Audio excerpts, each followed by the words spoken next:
Welcome back, guys. I finished the Geezer Butler book.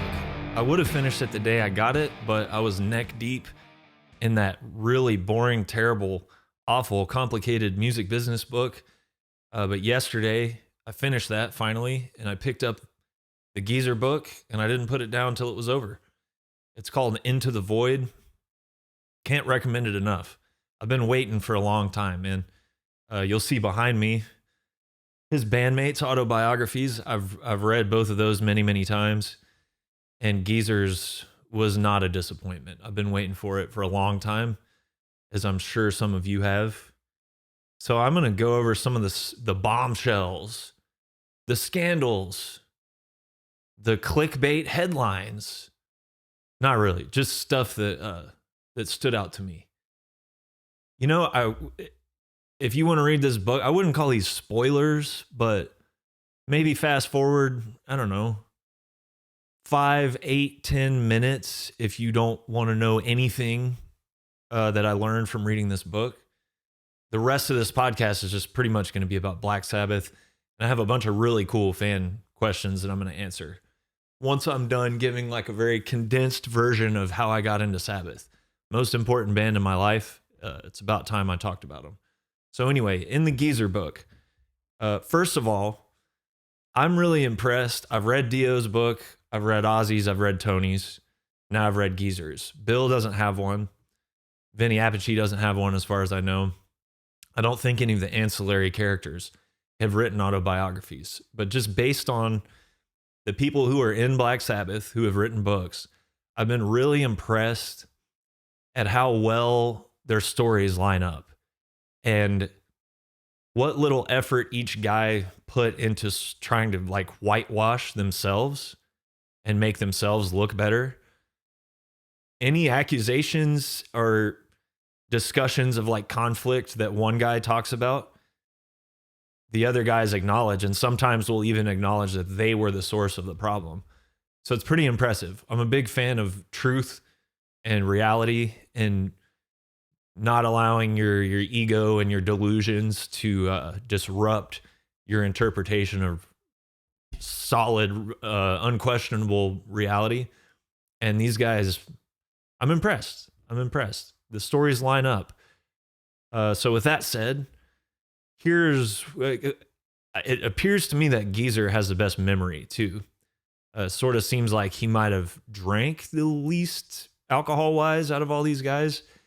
Not to say that he wasn't drinking probably like 10 times as much as the average person and doing everything else, but he just didn't seem to be as attracted to the drinking and the drugs as the other guys. And I think they would probably verify that to some extent.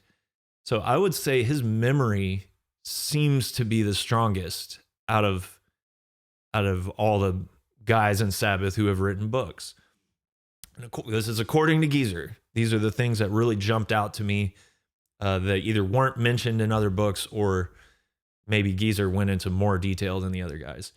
So first of all, this guy had, I don't know if you guys have seen the movie Phantasm, but there's these like silver orbs that float around and kill people.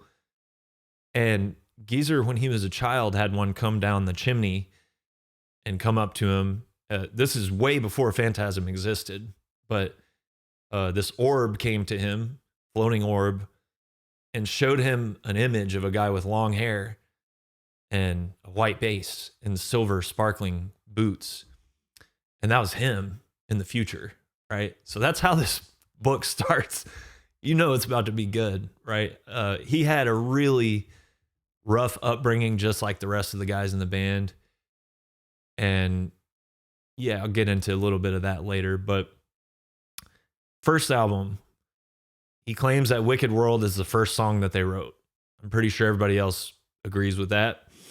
He says that Ozzy wrote the lyrics. So initially, I think Ozzy was the main lyricist.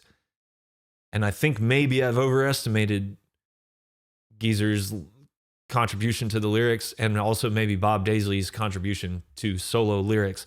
Not to say that they didn't write the vast majority of the lyrics, but I think Ozzy might be a little bit more involved in writing lyrics than maybe I've come to believe And I think it's cool that it's not Ozzy's book that is like, I wrote a lot of lyrics. You know, it was more kind of Geezer giving him the credit for that. So Ozzy wrote the lyrics for Wicked World. Ozzy wrote the lyrics for Black Sabbath, I believe. And everybody knows the story of Geezer having all the books on witchcraft and all that crazy stuff. He was just into everything. He was into hippie stuff. And, you know, he talked about like Hindu people moving into the neighborhood around him. So he was interested in that and interested in darker stuff. He said Crowley was like way too preachy for him. And I agree with that. You know, he was raised Irish Catholic, Geezer was. So he was kind of over being preached at. But, you know, he had some books on witchcraft and black magic and stuff. And he woke up one night when he was, you know, when Black Sabbath was first starting, and he had a black figure come in the window and hover above him and stuff like that. So a lot of people, because of that story, myself included, would assume that Geezer had written the lyrics to Black Sabbath because it sort of mirrors that experience that he had. But apparently Ozzy wrote those lyrics. Pretty impressive. Geezer did write Behind the Wall of Sleep. He came up with the riff when he was a child or a young man and wrote the lyrics to that. And that's really when he started writing lyrics. My second band I was ever in high school covered Behind the Wall of Sleep. We were a 3-piece. So I played the solo. I learned the solo note for note. And when I finished this book yesterday, I picked up my guitar to see if I still knew it. And I did. But what I discovered is that much like a good film, a guitar solo is 4 acts, and there's a 3rd act lull sometimes, just like in movies. That's what screenwriters struggle with, is the 3rd act. So I could remember acts 1 and 2 and 4 of the solo very well, but act 3, it took a little while for me to recall that, and so I think I learned a very valuable lesson about guitar solos there. So those are the first 3 Black Sabbath songs: Wicked World, Black Sabbath, Behind the Wall of Sleep. I think they were still called Earth. And then they got the residency at the Star Club in Hamburg, Germany, where they sort of wrote NIB while all that was going on. And then Warning as a cover, obviously. They were writing Sleeping Village at the time, too. They played that when they went on John Peel's radio show. So there's the first album. Here's another huge revelation that has never been publicly discussed. Iron Man is about Jesus Christ. So I did my Jesus versus the devil riff off, and Iron Man is about Jesus. So Jesus just automatically wins. Geezer talked about, you know, somebody being a hero 1 second and the villain the next second, and reviled. So Jesus Christ inspired Iron Man. Obviously, so did Geezer's fascination with sci-fi and outer space and horror movies and supernatural events and stuff like that. Okay, so they recorded the first album in a day. Most people probably know that.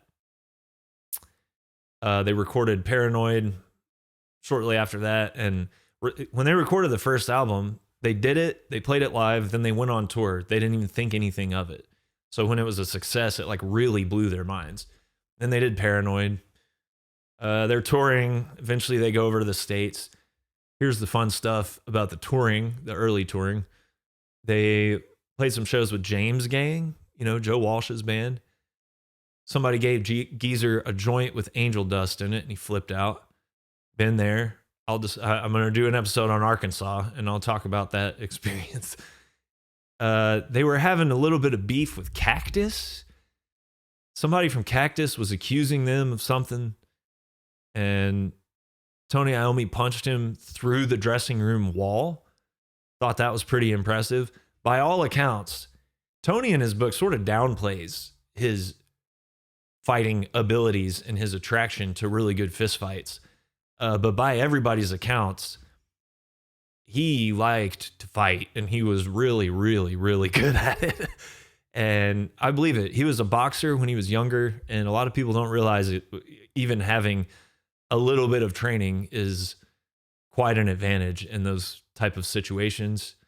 You might think based off the last episode that I'm some kind of pacifist or nonviolent, and that is not true at all. I love a good one-on-one fist fight. when both parties are obliged to do it, or even if somebody just deserves to get hit. I love it. Part of my upbringing, man. Not a lot to do in Oklahoma. So I love reading about Tony Iommi hitting people and beating people up and putting them through walls and stuff. Sounds like almost all of them earned it. So he had quite a reputation for that. A lot of good Iommi fight stories, knocking people's heads together in the street and stuff like that. Okay, they were on tour for like 3 years straight.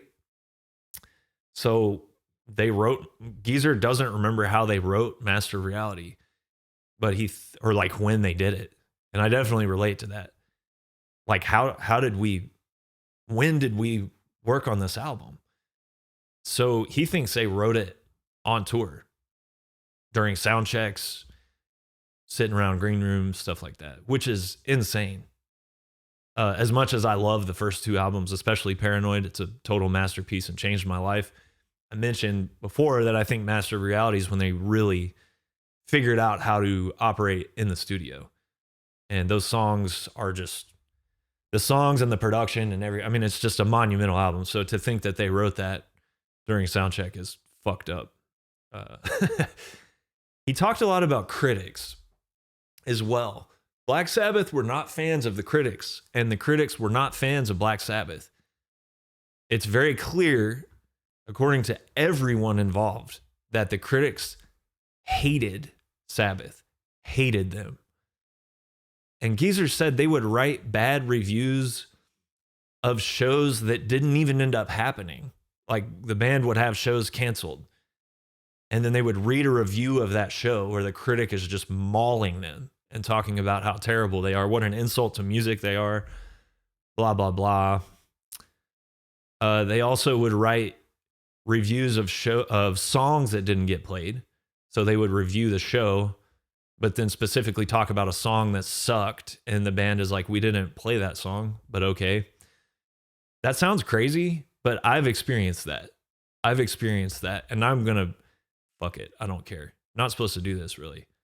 Kerrang! Magazine wrote a review. I stopped reading reviews of ours, partially because of this. Also, it's just bad for you. Good feedback is bad for you, and bad feedback is bad for you. It's all bad for you. It's all confusing, ego boost, or unnecessarily making you feel like shit one way or the other. It's all bad for you. But Kerrang! People used to send me reviews, and I tell everybody, don't do that, because I don't want to fucking see them. Kerrang! Magazine reviewed Enlightened Eternity, and I am 100% sure, not 99% sure, I'm 100% sure that the person that wrote that review listened to one song on the album. There's 8 songs on that album. They didn't listen to the one that's 12 minutes long, so I don't know what percentage of the album that is, but they listened to one song and wrote a review of the entire album. There are like 3 or 4 music writers who I love and respect. You guys know who you are. The rest of you are unnecessary. Do something else. Stop wasting your fucking time and stop wasting everybody else's. Okay. Volume 4. Geezer played the outro to Wheels of Confusion on a 12-string guitar. That is the only time that someone played guitar on one of those Ozzy Sabbath albums that wasn't Tony Iommi. Brian May from Queen plays a guitar solo on the Headless Cross album. So I don't know if Geezer was aware of that. Maybe not, because he was kind of out of the picture by then. But as far as the albums that Geezer was involved in, that's the only time anybody's played guitar other than Tony. He also was marveling at the fact, in retrospect, of how nihilistic and cynical he was even at the tender age of 22 years old. Geezer was 22. I think he's the young one in the band, but he was 22 years old when they made Volume 4. But he was talking about lines that he wrote like, the world will still be turning when you're gone. That's pretty heavy for a 22-year-old, man. That's cool. Okay, Sabbath Bloody Sabbath. Geezer wrote the riff for National Acrobat. He doesn't mention that. But you know who does? Tony Iommi in his book. You see how cool this is? These are grown-ass men. These are, like, despite how insane these dudes were, and they were, fighting, violence, just mayhem, drugs, alcohol, like, on a level that's hard to even fathom, that doesn't happen anymore at all. By the time they wrote their books, they're pretty mature, man. They don't really have a problem accepting their own faults and also complimenting the other guys and putting respect on the other guys. So Tony publicly acknowledged that Geezer wrote the riff to National Acrobat, which is one of the best Black Sabbath songs. He also, of course, wrote the lyrics. Those are my favorite Sabbath lyrics, and I never knew what the hell he was talking about. That's part of why I love them. So if you don't want to know what he's talking about, skip ahead 30 seconds or something. But for the first time, he acknowledges, well, he said Ozzy was telling people the song was about wanking or something. And Geezer said, actually, he was kind of right, because he was thinking about all the millions and millions of sperm cells trying to get into the egg, thinking that they're going to become people, and only one of them makes it. And it was blowing his mind. Talk about like a drug song. So it's National Acrobat is song from the perspective of a sperm cell who's thinking he's going to be a full-fledged human being, and then he doesn't make it. What happens to him? What are they? Are they sentient? Probably not. Still, cool. Drug music. Spiral Architect, which is probably the most underrated Black Sabbath song. It might be my favorite Black Sabbath song. It's definitely top 5. That's about DNA. He saw early model of like the double helix DNA, the spiral, and wrote Spiral Architect, which is, to me, that sets the bar for psychedelic, obscure imagery. The imagery is so solid. The pictures that he's painting with words is like so vivid, but at the same time, you're not sure what you're looking at. It's like being on psychedelics. Reading those lyrics and trying to imagine what he's saying, it's like disorienting. You know, that sets the bar to me for lyricism. And he, you know, let me back up. There was a period after Volume 4 where they were kind of thinking the band was done because they were just like out of gas. Tony was out of riffs. They tried to go to LA, wasn't working. They recorded Volume 4 in the DuPont mansion, like the chemical company. They tried to go back there, wasn't working. They tried to go to, oh my God, not Sound City, whatever the hell, the studio that Sound City's about. And Stevie Wonder was in there, and they had like muffled it all up, and it just didn't sound right. Geezer got busted singing a Stevie Wonder song really bad, and turned around, and Stevie Wonder was in the studio and was like, who the fuck is that butchering my song? And Geezer literally like slunk out the back door because he was so embarrassed. So that studio didn't work. So they went back to UK and went to a haunted castle, and all of them are like adamant about this castle being haunted. And they were like, yeah, we were on drugs, but, you know, Ozzy almost got burned to death by the fireplace when he passed out one night. There was ghosts walking around and all this stuff. And Tony came up with the riff for Sabbath Bloody Sabbath, and it was like a bomb went off, and that album just came like pouring out of them. But at some point, Geezer was tasked with writing lyrics for this song Spiral Architect. You know, they were really trying to get the respect of critics at this point. Oddly enough, these critics who'd been shitting on them their whole career, Tony mentioned that they desperately wanted the type of artistic approval and acknowledgement that other bands like Led Zeppelin were getting. Like, ooh, this is real art. They wanted that. As much as they were like, fuck these critics, they wanted to be acknowledged for being musicians. They said all the prog rock bands like Yes and Emerson, Lake and Palmer that they toured with just treated them like shit because they're 4 dirtbag maniacs from Birmingham, which is just bombed out by World War II. Poor, violent, oppressive upbringing that these guys had. And these trained like rich kids in these prog rock bands are just shitting on them, acting like they don't even belong there, you know? So I think that got into their creative process, that like burning desire to be taken seriously by real music, quote unquote, real musicians, even though Sabbath is so much better than any of those bands. And I think Spiral Architect is a song that exemplifies them trying to like take it to another level. And Geezer's writing the lyrics for that, called Ozzy on a payphone, because I guess there were no like house phones in the castle, calls Ozzy, reads him the lyrics. And according to Geezer, Ozzy said, "That's the best thing I've ever heard." And if you listen to that song, Geezer acknowledges this a lot, and I've talked about it. Ozzy's ability to write vocal melodies is second to none.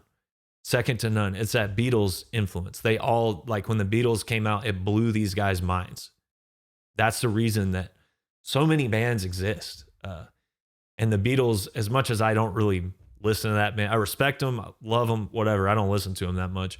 But you have to acknowledge their vocal melodies. I mean, it's some of the catchiest stuff ever written. And I think Ozzy is right there as a melody writer. He's right there. And Geezer talks about that a lot. And he also talks about Ozzy's ability to take someone else's lyrics and put so much emotion into them, even though he didn't write them. And Spiral Architect is a great example of that. You can tell that Ozzy really liked that song and really liked those lyrics.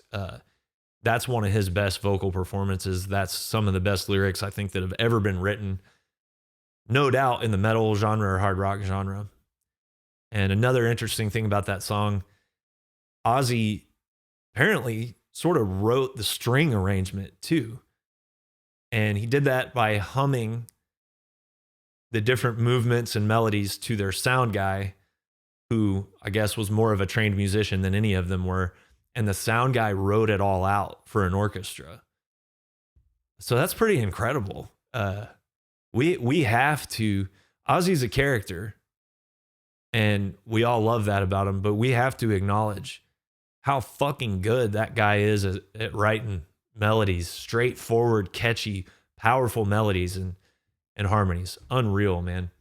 Sabbath Bloody Sabbath is one of my favorite albums ever made. It was, I'll tell this story a little bit later, how I got into Black Sabbath. And I heard that the first day that I got into Black Sabbath. So Sabotage, I won't get too much into that because I'm going to talk about it later. But Ozzy wrote lyrics to The Writ. That's one of the best Black Sabbath songs.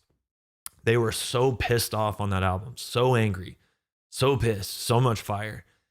And The Writ was about their manager who fucked them as hard as anybody's ever been fucked in business. And I loved every second of the book that was the band fucking him back. Like he showed up with was it Gucci or something, some fancy ass brand of briefcase. They had never seen it before. It was like a brand new thing. He showed up to the Volume 4 sessions. First of all, this asshole wanted producer's credit on the Volume 4 sessions. Geezer said he would walk in the studio, sit down, say nothing, leave. And he was demanding producer's credit. Believe it or not, as not a big deal as a band like Spirit Adrift is, I have experienced that multiple times. Somebody who is contributing literally nothing and wants to be acknowledged for some sort of credit in our physical release, which is like a sacred thing to me. Fuck off. But anyway, this guy would come in with his fancy briefcase, leave the room. Ozzy opened this, multi-$1,000 briefcase, took a piss in it, shut it. Right. And then later, when they're working on Sabotage, they go in the guy's office. He's fucking them around, literally like ruining their lives, destroying their lives. And he left the room. I guess he had like a cognac bottle on his desk or something. And so Ozzy pissed in that while he was out of the room.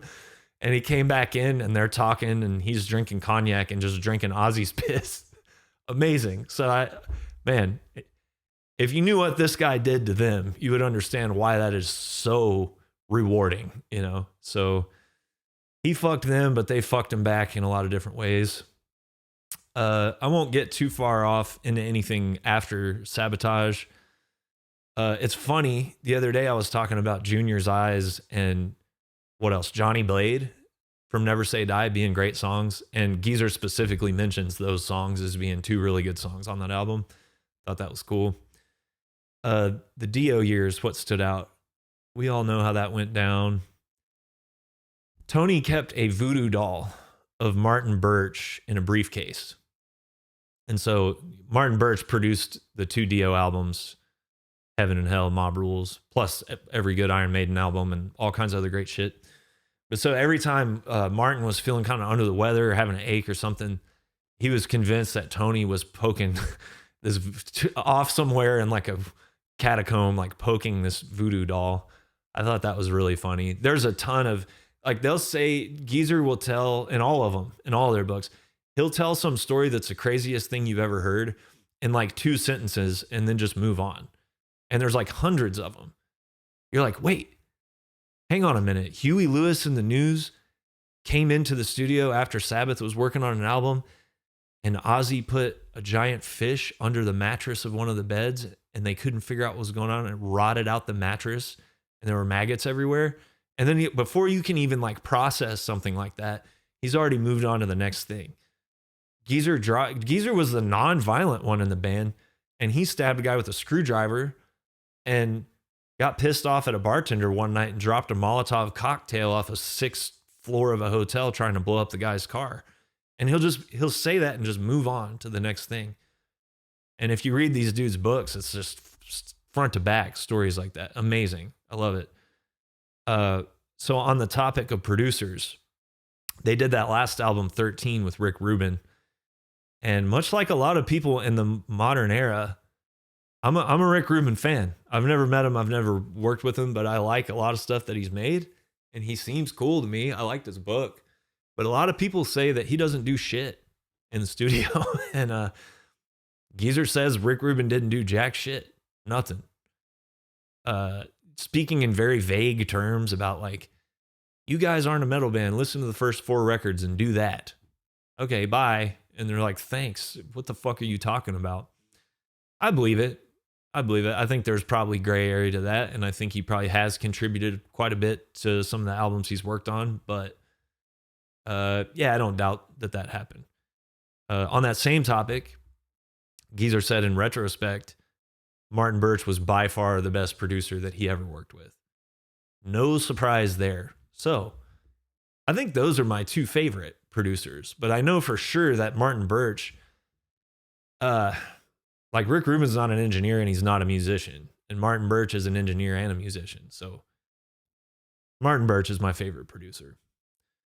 So there's my tidbits from the Geezer book. Black Sabbath is my favorite band. They have been since the first time I've heard them and became aware of them. When Ozzy announced his retirement or semi-retirement, one of my favorite podcasters, Joey Diaz, did like a whole episode about Sabbath and how he got into Sabbath in the 70s and all the shit he went through, and how Sabbath is the soundtrack to that forever and how it got him through. I'm not going to do all that, but that was one of my favorite podcasts ever made. So I'm going to talk about Black Sabbath. And I've told the story of how I got into them in many interviews. I'm convinced that nobody reads or watches interviews at all. And it seems like people are listening to this and watching this more every day. It's actually pretty cool. So I'll just tell like a super condensed version of this, so it's on record. You know, it was definitely pre 9/11. I'm gonna say it was the year 2000. So I would have been 12 years old. I was watching TV. It was before streaming. This is really before I even knew what the internet was or anything like that. I was in Oklahoma, so everything was late getting to us. And I was raised by my grandparents, so it was even a little bit later. They're pretty with it and in touch still, but everything was just a little bit delayed getting to me. So I had no idea what the internet was, really. I definitely didn't know how to use it. It existed, but I just didn't know how to use it. So I was watching TV, and VH1 at the time had something they would play called pop-up video, where they show you a music video and there's little factoids popping up. I loved it, man. All my favorite stuff was like that. Joe Bob Briggs was like that on Monster Vision. I loved the movies, but I really loved when he would show up and give you this like encyclopedic knowledge about the backstory and stuff. Explains a lot about me, right? So I see the video for Paranoid. There was something in the 70s called Beat Club. It was a German thing. And I'll put it up here on the screen with no volume because I got nailed. Judas Priest, the Sentinel, got me nailed by fucking Sony Music, of all my own goddamn label, for copyright, whatever. So I'll just put the video here on the screen. that I saw. A lot of lava lamp stuff going on. And I saw these 4 guys that were the coolest looking people I'd ever seen in my life. I had heard Jimi Hendrix at this point. I was playing guitar. I was taking guitar lessons from Ray Sales. I mentioned him in a previous episode, and I didn't know at the time. Ray, I have to mention this. He passed in January. Come to find out, I looked him up. So I'll put him up here too. Ray Sales, man, good guy. Really changed my life. Rest in peace. But yeah, I was taking guitar lessons from Ray.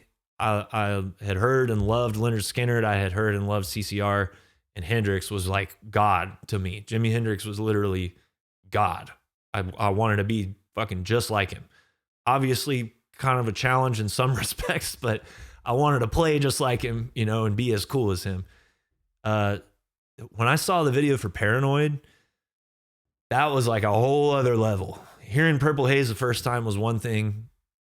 Seeing these crazy looking dudes in this psychedelic performance with this sound, the guitar tone was like the scariest sounding thing I'd ever heard. The guy's voice, he sounded like a ghost or a witch or something. And the reverb, I didn't know anything at the time. I didn't know what reverb was. I didn't know about Laney amplifiers or Gibson guitars, really. I had a Fender. I didn't know that this band was from the 70s. I didn't know if they were still around. I mean, this was the beauty of pre-internet stuff, was there was so much mystique to everything. And I was just like, I was fired up in a way that I had never felt before. And I think that day, I was like, can we go to the mall? My grandma took me to the mall. There was a FYE CD store in there. And I walked in. There's a dude I would guess was in his either like 18 or early mid-20s probably, working in there. First guy I walked up to, I'm 12 years old. I go, I need Black Sabbath. And this guy like could have done a backflip. He was so pumped. And he took me over to the Black Sabbath section, and there was so much stuff. I'm like, oh my God. I don't even know what an album is. There's so many bootlegs, like the Children of the Grave thing with the fucking baby doll on it and stuff. So I'm looking at all that, and I'm like, what the fuck? What is this? And there's tons of stuff, and I have no way of differentiating any of it. I don't know what a live album is. I don't know what a single is. I don't know what a bootleg is. I don't know what a compilation is. And the guy's just like thinking, like, what's the best way to really alter the course of this person's life? And he gave me this, I'm sure it was unauthorized, 3 CD box set. And it's the first album, Black Sabbath. It's the second album, Paranoid. That's the one I wanted. And he could have just given me Paranoid, but he really wanted me to be all in. And I'm glad he did. It was the 5th album, Sabbath Bloody Sabbath, which is the band's favorite. The band's favorites are Sabbath Bloody Sabbath and Heaven and Hell, the guys that played on Heaven and Hell. Maybe not Bill, but definitely Tony and Geezer. I love Sabbath Bloody Sabbath. I mean, shit. I love them all. I love them all, period. Maybe not Forbidden as much. Sorry, Ernie. But yeah, I took these CDs home. I listened to Paranoid first because that's the song I wanted to hear. I was like, holy shit, this is awesome. I can hear this song whenever I want now. I don't have to wait for it to come on VH1. I can literally just hear it over and over and over whenever I want. But dude, I kind of forgot about the song Paranoid when I heard War Pigs. If I was excited hearing Paranoid, War Pigs was like, wanted to jump through a window. It was the most badass thing I'd ever heard in my life. And it still is. We've all heard that song a million times, but if you listen to it and try to forget that you've heard it a million times, holy shit, man. And I hear Iron Man, Electric Funeral. Are you kidding me? This is still 50 years later, the heaviest music ever made. And when you're 12 and you hear that stuff, there's no coming back. So I listened to Paranoid all throughout the day. I had a Iowa CD changer with 2 speakers like sitting on a shelf in my room. And I was listening to Paranoid over and over and over and over. Just like getting my mind blown so hard. Never had my mind blown that hard since. And then that night, everybody went to bed. It's pitch black. Turn my light on. I had a tendency my whole life, even as a young kid, to stay up till the wee hours of the morning. Geezer talks a lot about seeing ghosts and paranormal experiences, and he doesn't try to convince you of that. He just, this is what I saw. This is what happened to me. He's 73 years old. It's clear he doesn't give a fuck if you believe him or not, and neither do I. I've been seeing ghosts and shit since I was like 3 years old. When I was in Florida, I almost drowned in this canal behind our house. It was like pulling on a lobster cage or whatever, shrimp cage, and I fell in. I was 3 or 4, and I think I almost died, because when you die, apparently there's like DMT gets shot into your brain, and you have this crazy hallucinatory experience. And I remember drowning in this canal in Naples, Florida, and seeing dinosaurs swimming all around me, full blown hallucinating. I remember that distinctly. My dad jumped in and saved my life, 3 or 4 years old. And sometimes I wonder if I had crossed over a little bit into some other plane, and that now the door is like a little bit more open than it is for some people. I don't know this. I don't wholeheartedly believe any of this. It's just fun to think about. And I've had a lot of experiences. I saw my first ghost shortly after that when I was in bed in Naples, Florida. It came in, it had chains on it, and I heard it coming. So I got out of bed and I went and hid behind my toy chest, and it walked all through my room, and I watched it, and then I went back to bed. And it didn't feel like a dream. Could have been. I've had many more experiences like that. Perhaps it's also an Irish, Scott-Irish thing. Geezer, come to find out, is like full-blown Irish, maybe a little Scott in him. But he talks through this whole book about paranormal experiences and how that influenced their music. It's definitely influenced mine. After I spent all day listening to Paranoid, everybody went to bed. It's pitch black. I plugged headphones into my Iowa system, but they weren't long enough for me to sit down or lay in the bed. So I'm standing with my back to my bedroom door, and it's pitch black in the middle of the night. And I put on the first Black Sabbath album. And that was a whole other can of worms, man. I listened to the whole thing standing up, not moving, just like paralyzed, feeling, I've always been into horror movies and stuff like that, and just getting that same feeling, but as if I was like really actually in some kind of horror movie experience, and I think the next day I listened to Sabbath Bloody Sabbath. And even at a young age, I knew that was a whole other level of musicianship and studio experience and production. And man, changed my life. Look at me. Here I am still, dude. I ended up seeing him a few times. Saw him at Ozfest 2004 when I was 16. Saw a lot of bands that day. Lamb of God on the second stage. Went to go meet Slayer, and Jeff wasn't there, so we walked away disappointed. But yeah, the last 3 bands that day were Slayer original lineup, Judas Priest Painkiller lineup, and Black Sabbath original lineup. And then I saw them again later. There was like a massive storm that came through Phoenix and destroyed everything, destroyed a bunch of trees. It was flooding. And we went and saw Sabbath that day. It was either 2012 or 13, somewhere around there.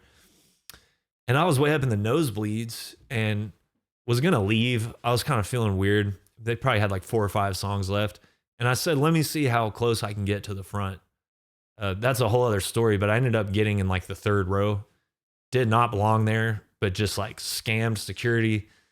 And it was all like rich douchebags in the first 2 rows sitting down, but there were 2 scumbags that had won tickets on the radio, and they pretended that they knew me. Security was like right about to throw me out, and I pointed at those guys and I was like, that's my friends right there.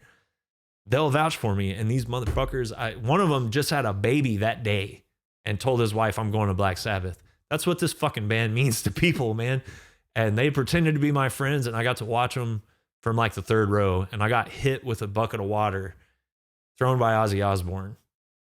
And then the last time I saw him was the last tour when they had Adam Wakeman on second guitar and keys, and it was the best they ever sounded. Amazing.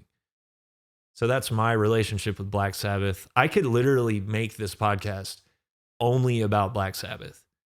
and I could probably do 1,000 2-hour episodes and not run out of stuff to talk about. But that's a super condensed version. I love that band so much. They changed my life forever. I'm going to get to some fan mail now. Thank you for sticking around for that. Oh, quick story. So the reason I'm not holding this book up is because I've packed it up and I'm shipping it to my friend Ryan, who is a high school friend of mine, Bartlesville, Oklahoma, like brother. He's a brother. I have 4 brothers that I went to middle and high school with that I still keep up with. And they're the closest thing to like real actual blood family that you could ever have. 4 of the best dudes I've ever met. One of them's name is Ryan. He lives in New Jersey now. We stay with him when we're in New Jersey. Shout out to Ryan. I don't know if he listens to this. But Ryan sent me Robbie Robertson from the band, his book, after I read Levon Helm from the band's book. So I'm sending Ryan Geezer's book. Quite a few reasons for that. Ryan's the guy that finally made me understand why AC/DC is awesome. Ryan also did some vocals for my band Still Broke one time, and we covered War Pigs. There's a great story. He ended up moving to California. I think this is when I was in Arkansas. And he called me one day flipping out. He had to walk off his shift at the Apple store. And the motherfucker's like hyperventilating and stuff. And I'm like, what's going on, dude? This guy can like barely talk. And he tells me a story. Yeah, he was living in Santa Monica, working in an Apple store around there. And this woman came in and was buying some stuff. And he kept looking at her husband and was like, why is that guy looking familiar? The husband's like kind of lurking, And he goes to check her out. And she has a Visa Black Sabbath. And the last name says Butler. And Ryan's like, hang on a minute. I don't mean to bother you, but is your husband Geezer Butler? And she said, yeah. And like, I'm feeling right now what that dude felt then. And, he was like, what, do you think he would mind if I just told him what a huge fan I am? So Ryan got to meet Geezer Butler at work. Can you imagine clocking into work and then you just get to meet Geezer Butler? So sick. These guys are just humans, obviously. You meet these guys, like, there's fucking assholes out there, believe me. But a lot of them are just like, when you meet them, it really demystifies things. They have their own struggles. They have, it's just like, especially the guys in Black Sabbath are as astounded as anyone else, if not more astounded, that they were able to do what they did. And Geezer kind of concludes his book with that. He's like, people ask me now if I think that Black Sabbath could ever happen again.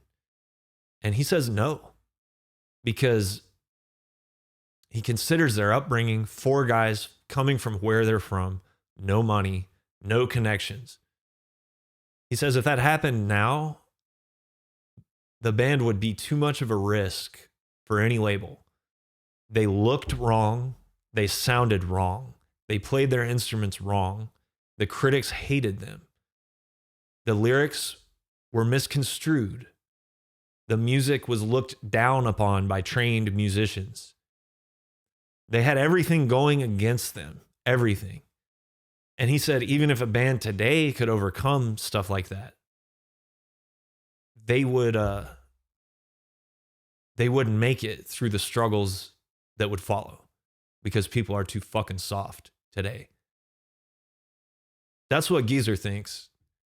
I'm not sure I disagree with him. Musicians today are some soft ass people. No disrespect to anybody, but these guys were getting put through plate glass windows when they were 15 years old, right? And I'm not saying that's a good thing, but I'm saying that will make you fucking resilient on a whole other level. They didn't have running water. They didn't have electricity, So anyway, Ryan got to meet Geezer Butler at work, said he was awesome. So I'm shipping Ryan this book, and I'll pick it up the next time we're on the East Coast crashing with him in Jersey. Okay. fan mail. Man, this has been a fun one for me. I don't know if it's fun for anybody else, but I fucking love talking about Black Sabbath. I love them so much. Sam, what up, dog? Sam says, I just wanted to take a minute and say thank you for taking the time to sign a drumhead and record for my wife and I when you came through Raleigh, North Carolina. The young lady at your merch table was really sweet and went out of her way to get everything signed for us. Yeah, that's our buddy Zach from the Native Howl. That's his wife, Sammy. She stepped in for us, man, and killed it. Did such a great job. Hope to see those folks again sometime soon. Okay, Sam continues. We came out to see Spirit Adrift for the first time specifically, and we're very impressed with your command of the audience, your clear and articulate phrasing during the more complicated guitar passages, and how well the quality of your voice translated in person. We'll definitely be on the lookout for Spirit Adrift shows in the future. Can you talk about how you learned to write songs and what your thought process is when you're structuring your songs? Intro, verse, chorus, verse, how many times each section repeats? Would you consider Skype and Zoom guitar lessons? I have considered Skype, Zoom guitar lessons. Hell yeah. I think there at this point in my life, as much as it pains me because I'm a working motherfucker, I love to work. I've always loved to work, but I cannot ever have a regular ass job where I go and there's some boss who I don't like and I have to take shit from the general public. It's never going to happen. So I'm always brainstorming ways of income. DJ Paul from 3-6 said you need 7 constant sources of income. That's what his dad did. It worked for him. And I've tried to take that to heart. So yeah, that would be fun, man. I would really, really love to do that. So yes, writing songs. Damn. I've been writing songs since I was 13, 35. I want to say that's 12 years. I really want to say that's 12 years. Yeah, and I'm still learning. You listen to as much good, powerful music that moves you as you possibly can. Most of the best songwriting tricks come from country music or old school metal. To me, at least. Stuff that works. And what I've found is that there's like formulas that work depending on the type of song that you're trying to write, but you should never just use the formula. You should maybe start with the formula and then change it. And I think once you've been doing something for 20 plus years, you develop an internal compass. And it's not thinking, it's feeling. It's intuition. So you know when something's right and you know when something's wrong. All the best songwriters, they're like, I don't know how I do it. And interviewers get frustrated. I just watched one with Bob Dylan where the guy was a dude on 60 Minutes was like, how'd you write those songs? He's like, just puts his hands up. Guy's like, come on, you're messing with me. He's like, no. Bob Dylan quotes one of his own lines that is just like one of those lines that'll blow your mind out of your skull. Just perfect, a perfect line. And he goes, how do you write something like that? He's like, I didn't even feel like I was writing it. All the best ones say that, like it came from somewhere else. There's no explaining it. There's no quantifying it. There's no capturing it in a bottle. And you certainly can't tell someone else how to do it.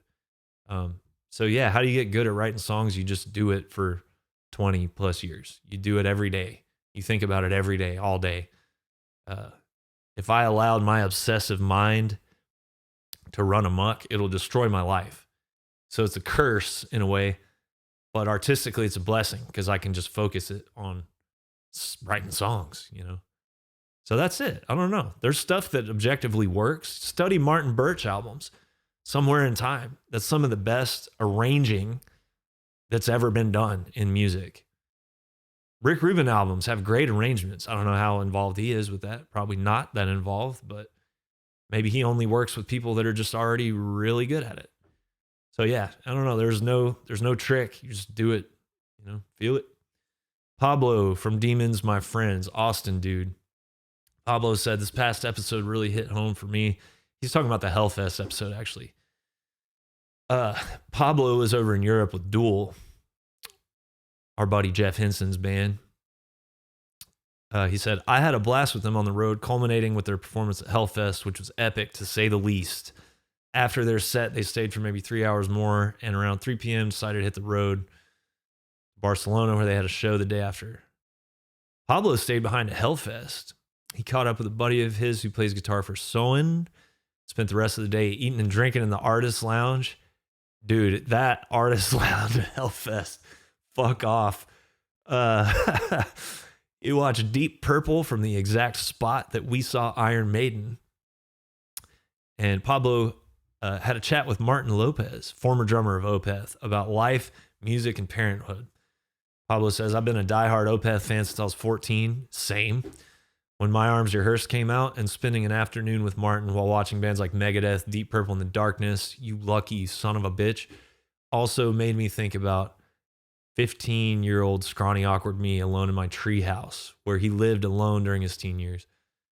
Going back to tell Martin Lopez about that moment that I would have 22 years later with the dude from one of the posters hanging on our wall. That's the shit, man. Hell yeah, Pablo. Everybody check out Demons, My Friends from Austin, Texas. Or I think they might be from down south, actually, South Austin. Man, thank you for sharing that. I love that, dude. Hellfest is like, my eyes well up every time I think about it, man. I met fucking Steve Harris. I got to tell Steve Harris, thank you, man. You're a big part of why I do this. The motherfucker wrote Wrathchild. He wrote Iron Maiden. It's cool, dude. Martin Lopez played that fucking breakdown in Deliverance, man. That was the first thing I ever learned on drums. The breakdown in Deliverance by Opeth.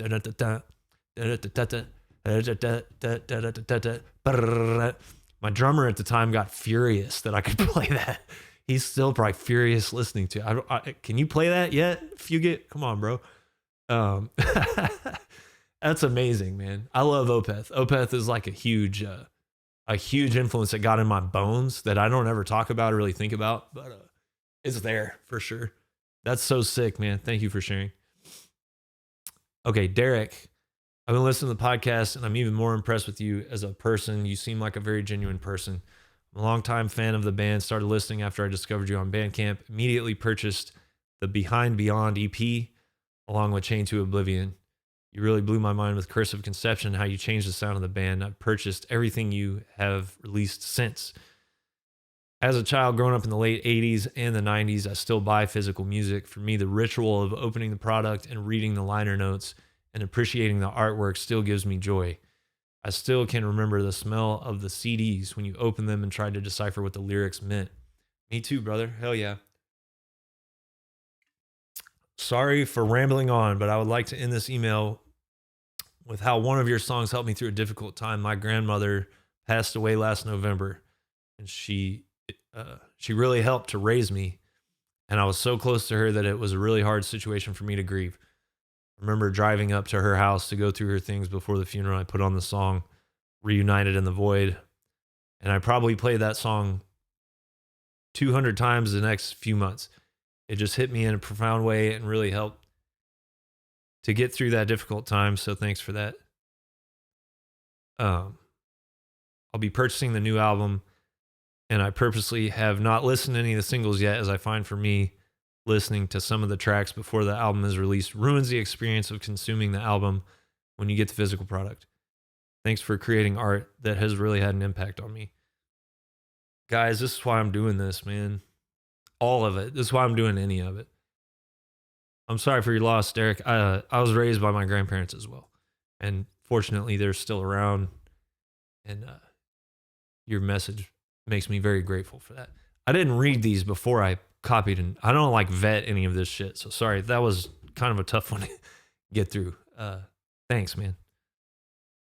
Thank you so much. Yeah, this is, I put hours and hours and hours and hours and hours of my life into this shit. And that's why. That is why.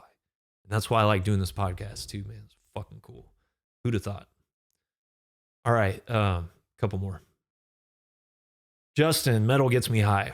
I've been a fan of heavy music since I was 14 or 15 years old. And for a long time, I was just a consumer of heavy music. But now I'm at a point, 27 years old, where I want to put in what I can to this music that I love. Over the last 8 or 9 months, I've started learning guitar, started a podcast, speaking to those whom I admire. These two hobbies have quickly helped me find fulfillment in my life that I was missing. With that being said, the point of me learning to play guitar is so I can start a project and create music that I enjoy. You talk about how the bar from entry is low in terms of musicianship. I know I'm not very good at guitar yet, but I've got to start somewhere.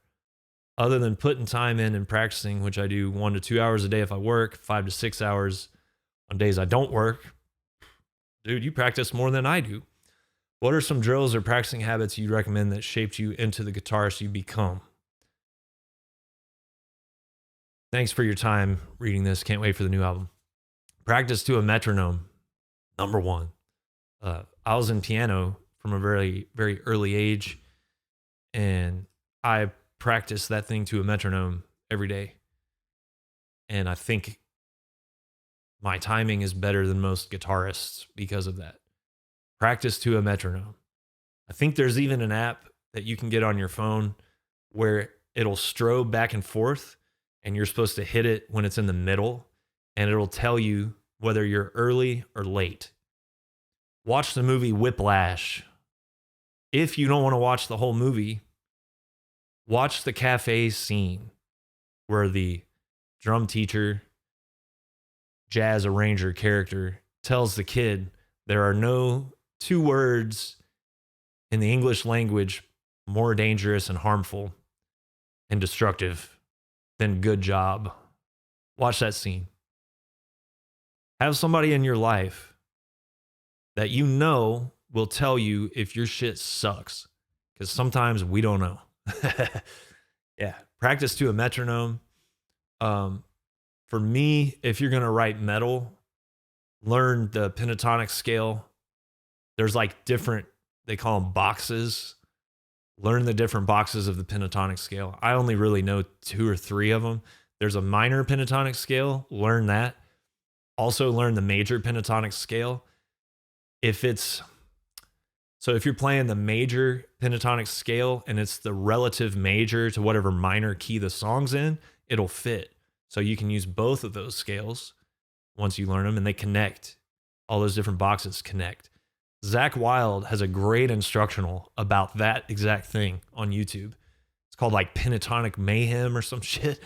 It's really good, really fucking good. And don't get discouraged when you watch him do it, because I did. And it'll make you want to like forget that the guitar even exists. But yeah, learn those scales. Watch just some basic guitar tutorials. You don't have to take lessons necessarily. But you need some tools at your disposal. So watch that Zach Wilde thing and just pick one pentatonic scale and play it over and over and over and over and over and over and over until you know it by heart and you don't even have to think about it. Now you can write solos. Now you can improvise. You don't need to know theory and shit. You don't need to know really what key the song's in or what notes you're playing. Does it sound good? What else? Power chords are cool, but learn different chord voicings too. Learn the Phrygian mode if you're going to play metal.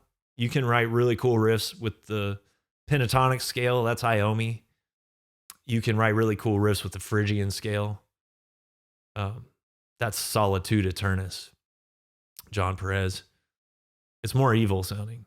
Yeah, and just work on your fucking timing, because nobody has good timing anymore. That's the number one thing Spirit Adrift works on as a band is timing. We can all fucking shred. Let's be real. Like, we can all shred. But timing, groove, attitude, that's the big thing. Yeah, I don't know. Hit me up if you have specific questions and I'll answer them. I also might start giving guitar lessons over Zoom if you want some of those.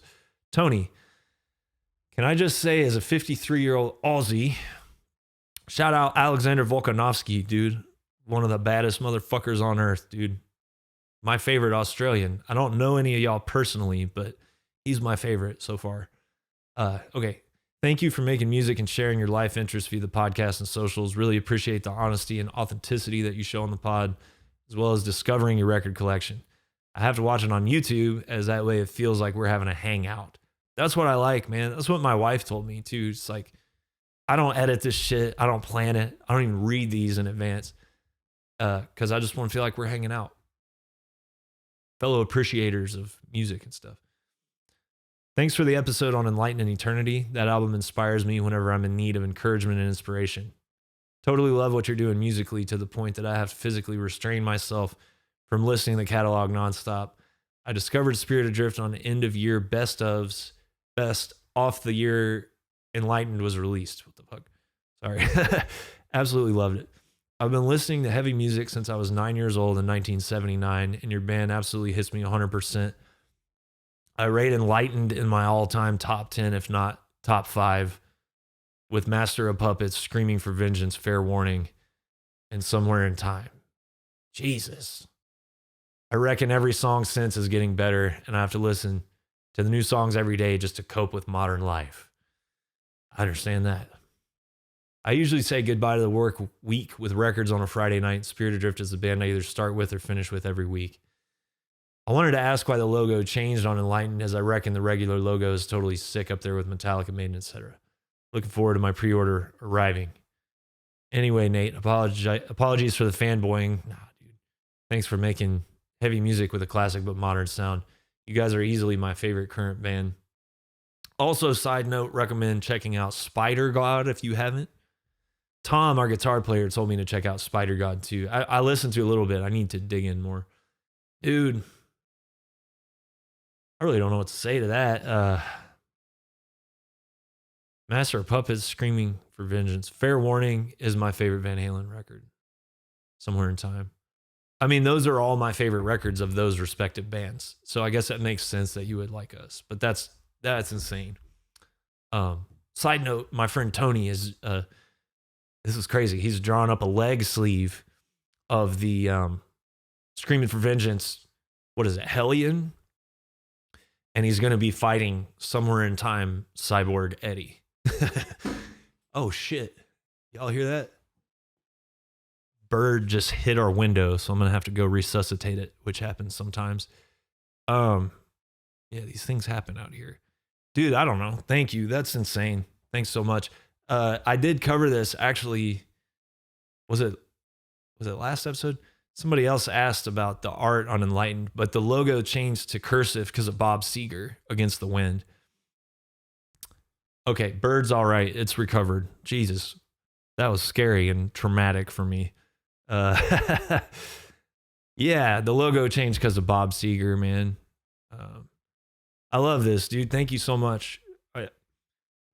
Don't ever feel bad about fanboying. I feel bad about reading it sometimes because it feels a little masturbatory, but I need to get over that. Whatever. You guys like it. I like what I'm doing. I appreciate it. Thanks a lot. Hell yeah. I just did a really cool podcast with an Australian dude as well, and hopefully we can make it over there sometime soon. All right, Marcus, big fan, big Spirit Adrift fan.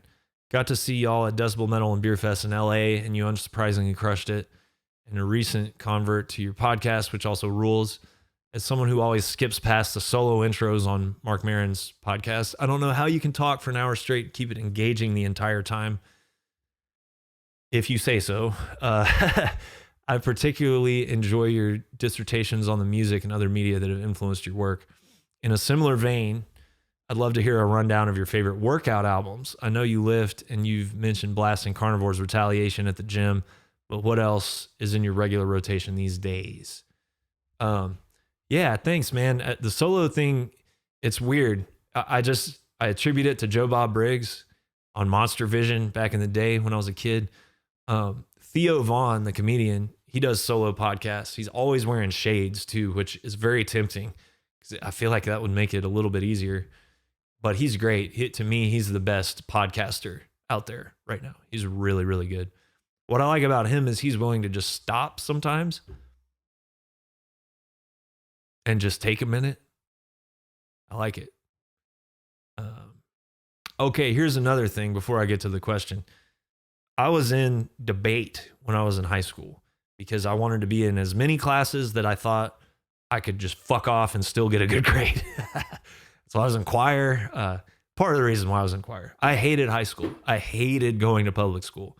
I'm just one of those people. I was not designed to be in an environment that's sort of akin to a prison or a factory, because that's what public schools in America are modeled after. So I took debate because I thought I could fuck it off. And part of debate is you have to basically learn a monologue or ad lib a monologue in front of a bunch of people. Couple that with the fact that my debate class was after lunch, junior and senior year, and we had off-campus lunch. So what was I doing on off-campus lunch? You can only guess. And so I was coming back to debate class, and I would say my faculties were like pretty well compromised a lot of days. And I would have to get up in front of a class full of people and talk. So I learned how to do this with a handicap. You know what I mean? Like golf, having a handicap in a golf game. I learned how to talk solo in front of people under the influence of a lot of different stuff. Debate was fun, man. Me and my friend Josh skipped out of debate one day and went and saw Goat Horror in Tulsa, Oklahoma when I was probably 17 or 18, and Zach Simmons from Goat Horror must have been 19. I think he's only a year older than me. Good times. So yeah, that's part of this whole, I don't know, lack of fear of doing this. You know, it feels weird sometimes, it does, but I'm glad you think it's engaging. Sometimes I wonder. Okay, the question, favorite workout albums. Jesus. Yeah, Carnivore Retaliation is number one for sure. I remember there was like a long period in high school where every day I would get off school and go to the YMCA and lift weights. And I would listen to Carnivore Retaliation, Black Flag, My War, probably Death, Spiritual Healing, I Hate God, Take As Needed for Pain. Nowadays, I don't really listen to music when I'm working out nowadays. I try to just make it as brutal as possible. But the last couple years, I was listening to Hellas, Isle of Wisdom. I was just listening to that album when I was doing anything. I love that album so much. I haven't been as attracted to or motivated or inspired or locked in with an album in a long time as I was with Hellas, Isle of Wisdom. I talk about it all the time, but it's great. I Hate God has that single, New Orleans is the New Vietnam. Put that on and see what happens to your deadlift PR. That is a good song. Phil Anselmo produced that song too. Good. I love that song. Yeah, Crowbar, any Crowbar album. Pantera. I've come to really lean towards Reinventing the Steel. I think some of the other albums have higher peaks. Some of the peaks on Vulgar and Far Beyond Driven are as good as music gets. Some of Phil's vocals on Far Beyond Driven are as good as metal vocals get. It's the best metal vocal performance ever, probably. Listen to Shedding Skin. How can you sing and hit those notes, make it sound like that? How's he do that? But Reinventing the Steel to me is the most consistent one. So for working out, it's cool because you're not having to skip around. Death Rattle. They remastered it. It sounds incredible, but they took the rattlesnake sound out of Death Rattle. Who fucked that up? Terry Date, brother. What have you done? Like, that's the best part of the whole album, dude. Like poison snakes, right? What's he say? Like deadly snakes. Death rattle shakes and a fucking rattlesnake goes down and there's like the heaviest breakdown ever. Come on. Took the fucking rattlesnake out of it, brother. Come on. All right. Anyway, that's it for the podcast. Oh no, shit. I still got to talk about Sabotage. I swear to God, I'll make this fast. I didn't hear Sabotage until a little bit later, man. I got like the first five albums, and then Past Lives came out, the live compilation. Great. They've since they bootlegged that Asbury Park, New Jersey show quite a bit that has Spiral Architect on it. Ozzy changes the vocal melody, and it's really cool. So yeah, after all that, I was reading Guitar World magazine, and sometimes in there they would interview somebody and ask them their 5 favorite albums ever made. This was around the time of Superjoint Ritual, and they talked to your boy Anselmo, who I just mentioned. I swear I don't plan all these connections. It's weird. And I remember he listed his 5 favorite albums. I think one of them was even a Beatles record. I can't remember which one. Maybe Sgt. Pepper, White Album, maybe. But he mentioned Sabotage, Black Sabbath, and I hadn't heard that one because this goofy ass cover prevented me from listening to it. They were supposed to go in a creepy castle and wear all black, look cool as hell, and stand in front of a mirror and just stare at their own reflections in this mirror with smoke, like in a creepy castle with a big creepy mirror, all black. And they were so fucking over everything at this point that they showed up to what they thought was going to be like a meeting just to plan this photo shoot. And then they just took a picture of them and put it on the record. And these guys were so over it that they didn't even say, no, let's do it right. They don't give a fuck. Bill's wearing his wife's tights and you can see through them. It's a nightmare. It's like one of the worst album covers ever. But because the album is so good, the cover has become legendary and iconic. And I think I need it on a t-shirt. I already loved Black Sabbath, but this record, like when I heard Sabbath, I was like, I think I want to do that. I think I want to do whatever they're doing. When I heard Sabotage, I remember hearing the song Thrill of It All. That's my story and I'm sticking to it 'cause I got no reason to lie. Yeah. When I heard that part of that song, I told myself in that moment, remember this. Remember how you are. Remember what you like. Remember how Thrill of It All by Black Sabbath is making you feel. And don't ever fucking sell out. Don't ever stop trying to do this. Whether you get a job, whether you go to college, whether you don't, whether you get married, whether you have kids, whether you don't ever forget how you feel right now, and don't ever fucking stop trying to be in a metal band. And I think about that still like pretty much every day.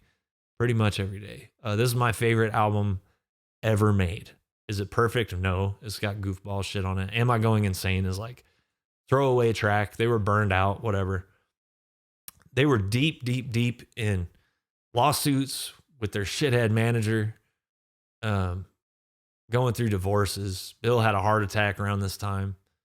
They're in their 20s. The boys having a heart attack. Boys were going through it, man. And they put, all their stuff's heavy, but the anger and the cathartic fucking on this album is like, when you combine that with them really trying to like take their songwriting and arranging and orchestrations to the next level to get that real sense of validation as musicians, as creators, you combine all that and it's the best album ever made in my book. Best album ever made. The only album I've heard since then that's made me question that is Gene Clark, No Other. But dude, all I have to do is put on Black Sabbath Sabotage and I'm like, nope, that's the best album ever made. I love it so much. And it's the deep cuts that are my favorites, like The Writ, Megalomania, Thrill of It All. Listen to Thrill of It All if you haven't. And listen to that. I don't know if it's the chorus. That's my story and I'm sticking it because I got no reason to lie. Another thing I remember reading in Guitar World magazine was Zakk Wylde. They were asking about Ozzy, and he's like, listen to Sabotage and tell me that's not the best rock vocal performance you've ever heard. And I was talking to Ozzy one time. This is Zakk, not me. Zakk says, I was talking to Ozzy one time, and I asked him, Oz, how did you hit those notes on that album? And Ozzy said one word, drugs. There you have it. I love Black Sabbath. I love Sabotage. I love all y'all. Thank you. Keep writing me, bigriffenergy@gmail.com. Like, subscribe. Sick announcements coming up soon.